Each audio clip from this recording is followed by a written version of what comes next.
Only 1% get this right. 8 minus 8 squared divided by 4 squared plus 6.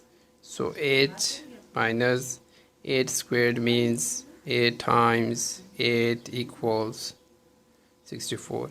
And 4 squared means 4 times 4 equals 16. So 64 divided by 16 plus 6. Right?